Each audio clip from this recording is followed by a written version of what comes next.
want to talk about? Wrestling. Wrestling is good. Why do you do that? Oh. Why not? It's fake. Wrestling's not fake!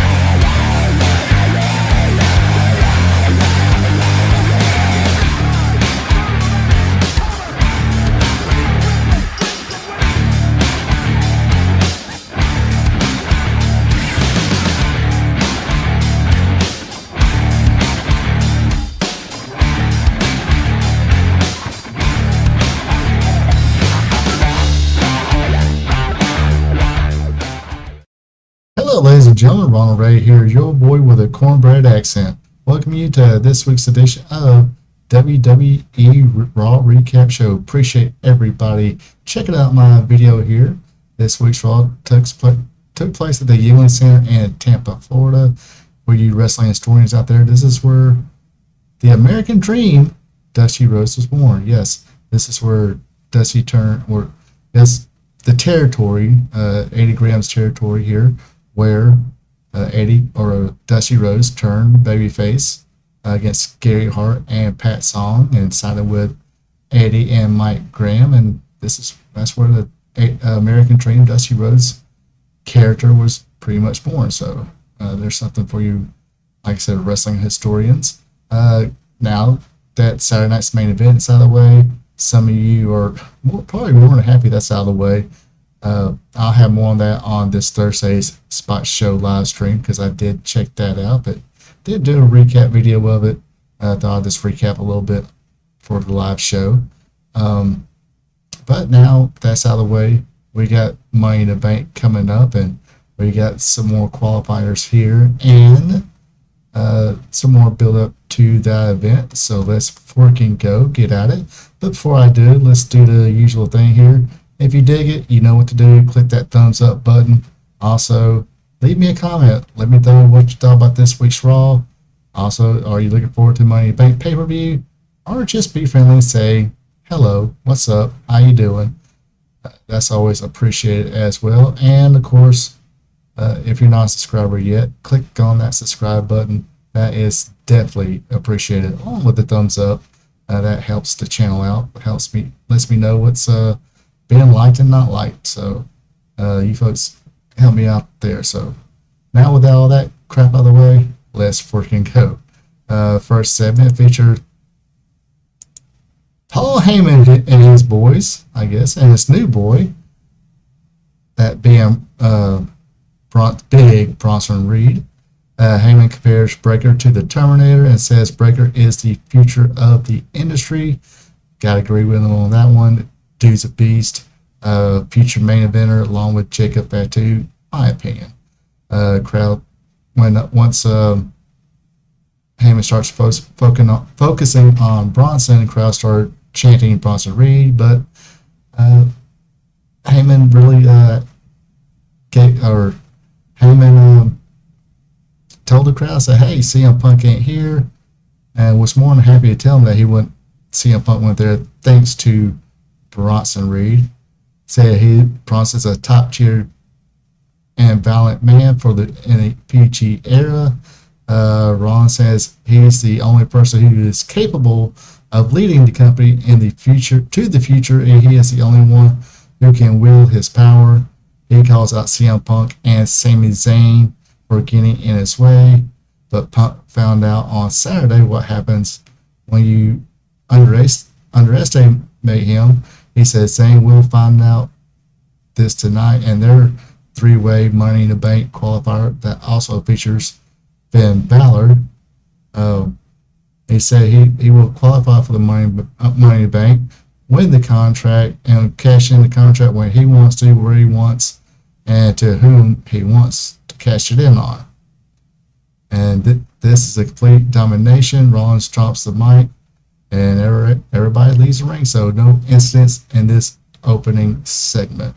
This brings us to the first match of the night, which is a three-way Money in the Bank qualifier featuring Penta, Dragon Lee, and Chad Gable. Pretty good three-way match.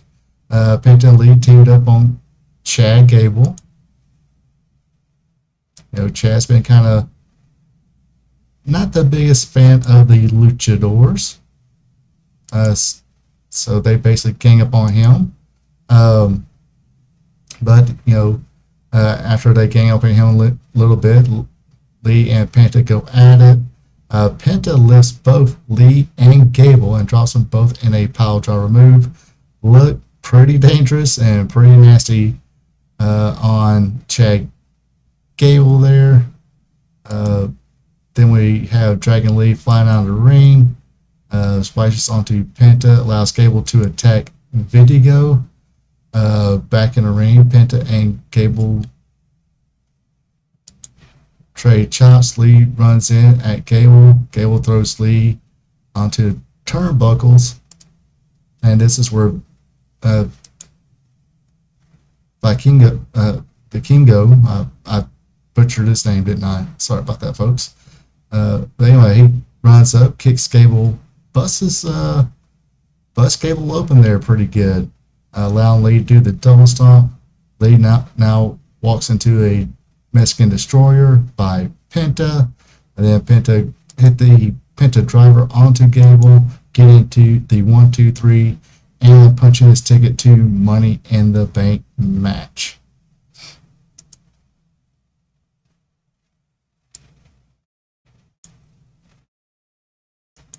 Next match of the night, we had for Akira Tozawa. Had a lot of heart here. We were pulling for you, buddy, but guess what? Tonight was not your night. Got a few blows in until Russo said, nope, that's enough for tonight. Gave him a blistering clothesline. Hit him with a big kick. Then the accolade, getting the tap out win on Tozawa.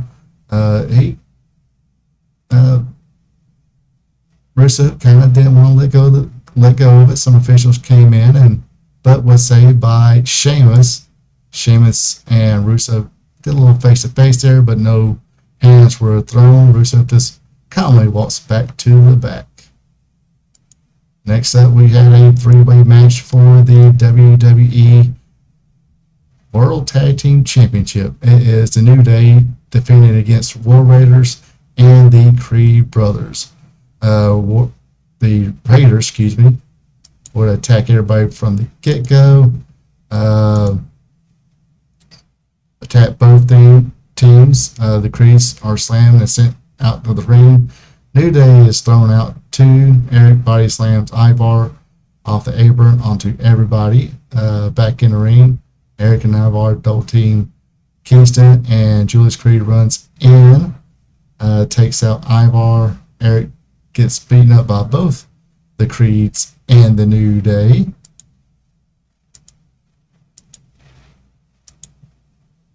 Eric is slammed to steel steps. Creeds and New Day celebrate. Julius runs up in the corner, superplexes Eric.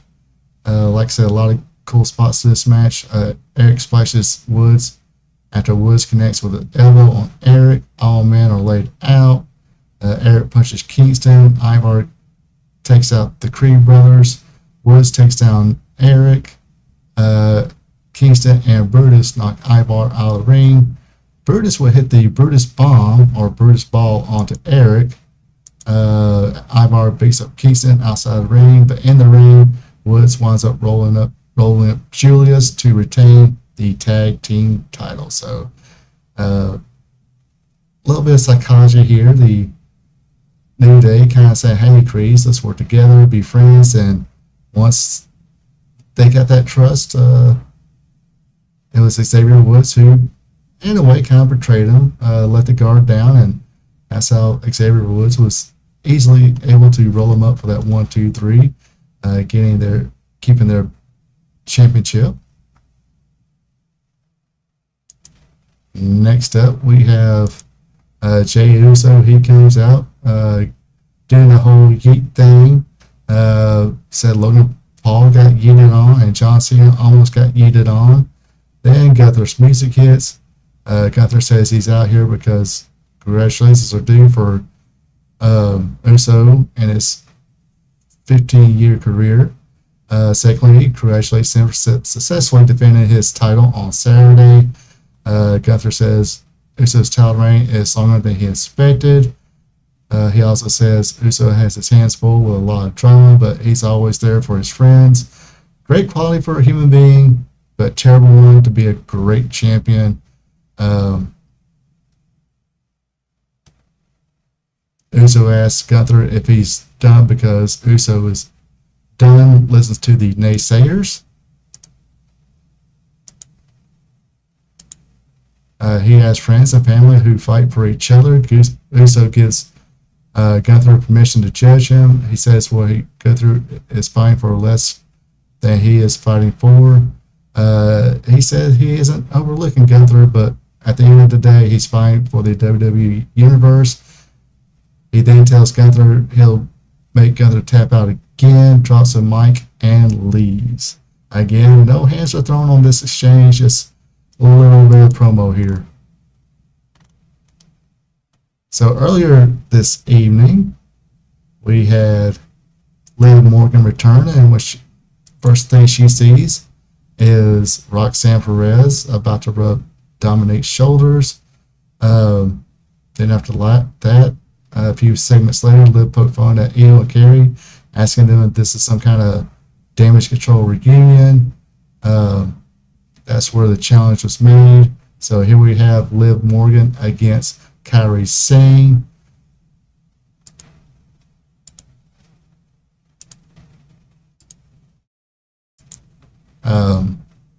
Morgan pushes Sane and slams her down on the mat.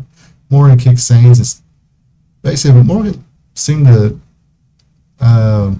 control a big portion of this match. The finish came when, whoops.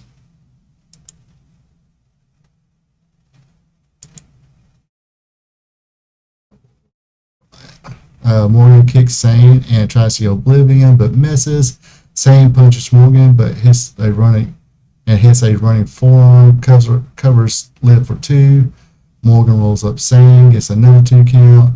Morgan hits a backstabber on Sane. Sane tries to roll up Morgan, but gets botched, and we get a 2 count. Sane climbs the ropes. Roxanne Perez pushes Sane off the top rope. As Rodriguez was there, was distracting the referee.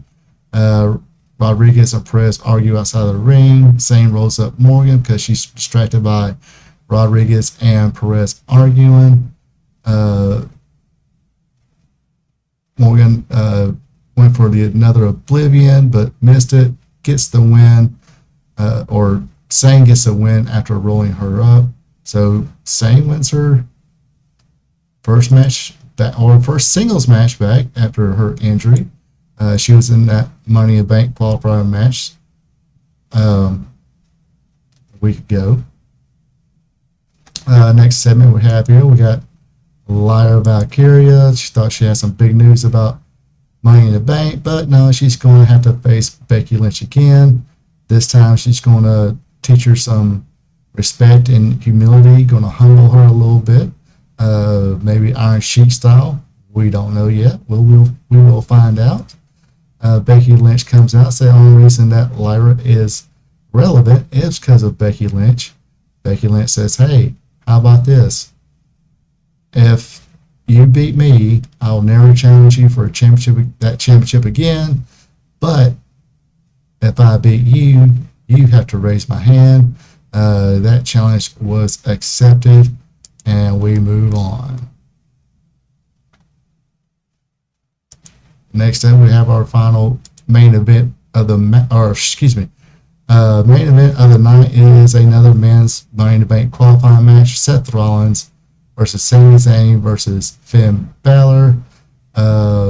Basically, another one of those matches where everybody kind of gets their stuff in. Oops, sorry folks, gotta do some editing here. There we go.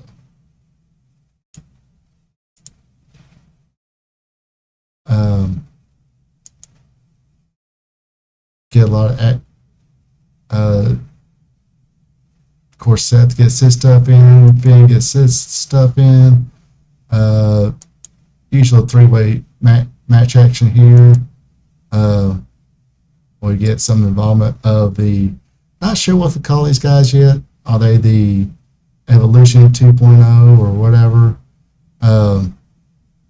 Let's see, the finish came when Zayn hits an exploder suplex in the corner on Rollins, then set for the Haluva kick.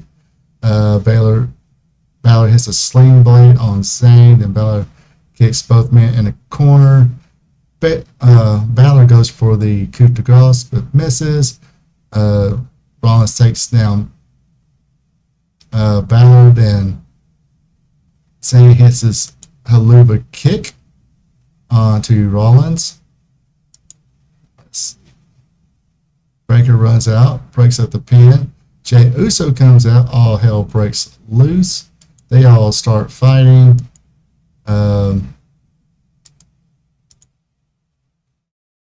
Dominique runs out with a chair, slides in the ring for Balor to use. Rollins instead hits a curb stomp on the Balor on a chair. 1, 2, 3. Seth Rollins wins. Now he's going to be a competitor in the Money in the Bank match. After the match, CM Punk's music hits, and Braun Breaker with Bronson Reed run to the entryway to intercept him, but Punk comes out of the crowd, hits the GTS on Rollins. Breaker and Reed run back to the ring, but Punk retreats. Smart move there. And celebrates with the crowd as the show goes off. So, pretty decent little Raw here. Like I said, a little more build up to Money in the Bank. Now you got two more competitors in it. You got Penta in it now and Seth Rollins. So that's shaping up to be a pretty good Money in the Bank match. And hey, CM Punk, he's still going to be be up in Seth's business, as the kids would say today.